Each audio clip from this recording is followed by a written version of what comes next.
गुंडाभाऊ जाधव आहेत वागळवाडीचा, बरोबर ना? गुंडाभाऊ, काय झालं होतं त्या दिवशी नक्की? त्या दिवशी काय नव्हतं झालं, मी पान खाल्लेलं, पानाचा कागद होता तो, बर. आणि तो वाऱ्याने पण नेमका पलीकडेच गेला. ते लोकांना वाटलं काहीतरी जादू टोना गेला.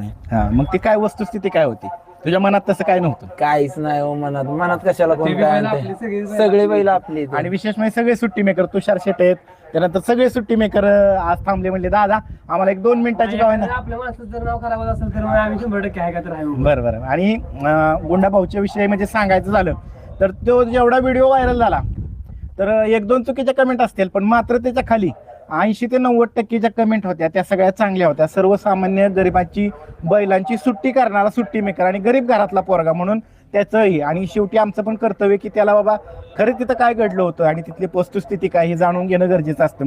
तर गुंडाभाऊ काय सांगते मी, कसं कसं त्या दिवशी कुणी कुणी सहकार्य केलं? हे सगळं मनामध्ये जी शंका निर्माण झाली होती बऱ्याच जणांची, तर्कवितर्क, तर कुणी कुणी सहकार्य केलं, कुणाकुणाचा फोन झालं, कसं काय?